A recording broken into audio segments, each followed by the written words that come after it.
Hello students, our today's topic is algebraic expressions class 7 and today's question, find the value of x square plus y square plus z square minus xy minus yz minus zx when x equals to minus 3, y equals to 4 and z equals to minus 2।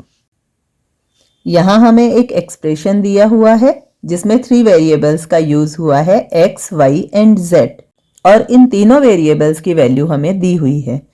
In values को equation में put करना है और फिर हमें उस equation को simplify करना है। सबसे पहले हम इक्वेशन को नोट डाउन करेंगे और अब वेरिएबल्स की वैल्यू पुट करेंगे। x की वैल्यू हमें दी हुई है -3, तो जहां जहां x है वहां हम लिख देंगे -3। ये -3, अब क्योंकि x का स्क्वायर है इसलिए -3 का भी स्क्वायर होगा। -3 को हमने ब्रैकेट में लिया है क्योंकि स्क्वायर ओनली 3 का नहीं है, माइनस का भी स्क्वायर होगा क्योंकि x की वैल्यू -3 है, इसलिए माइनस और 3 दोनों का स्क्वायर शो करने के लिए हमने -3 को ब्रैकेट में लिया है। प्लस y स्क्वायर, y की वैल्यू हमें दी हुई है 4, इसलिए हम लिखेंगे 4 स्क्वायर। अब यहाँ हम डायरेक्ट 4 स्क्वायर भी लिख सकते हैं और हम ब्रैकेट का यूज भी कर सकते हैं। प्लस z स्क्वायर, z की वैल्यू हमें दी हुई है -2, देन ब्रैकेट में हम लेंगे -2 और फिर z स्क्वायर है इसलिए स्क्वायर। माइनस xy, पहले माइनस का साइन यूज किया। अब x की वैल्यू हमें दी हुई है -3, तो हमने -3 को ब्रैकेट में ले लिया। xy का मतलब होता है x मल्टीप्लाई y, तो हम यहाँ मल्टीप्लाई का साइन यूज करेंगे और y की वैल्यू हमें दी हुई है 4, देन मल्टीप्लाई 4।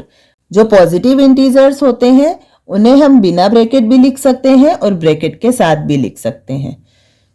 नेक्स्ट टर्म है -yz, अगेन माइनस का साइन यूज करेंगे। y की वैल्यू है 4 और z की वैल्यू है -2। लास्ट टर्म -zx, माइनस का साइन यूज करेंगे। z की वैल्यू -2 एंड x की वैल्यू है -3।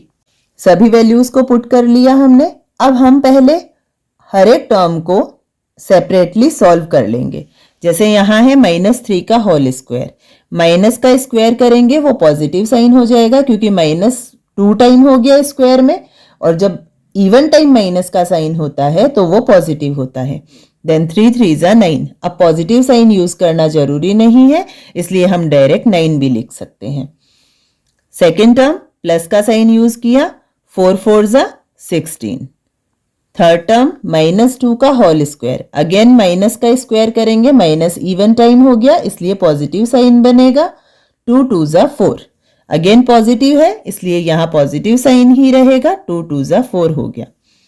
नेक्स्ट वन -3 है जिसे हमें मल्टीप्लाई करना है 4 से। माइनस का साइन ऑड टाइम है इसलिए प्रोडक्ट नेगेटिव होगा, 3 4 12, ये हो गया मल्टीप्लाई करने पर -12। लेकिन क्योंकि पहले से यहां बाहर एक माइनस का साइन है, जब ये माइनस का साइन इस माइनस के 12 से मल्टीप्लाई होगा तो ये हो जाएगा +12।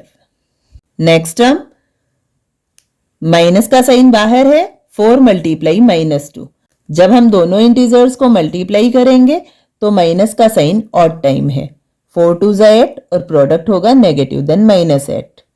अब यहां एक माइनस का साइन पहले से है इसलिए -8 और माइनस मिलकर हो गए +8।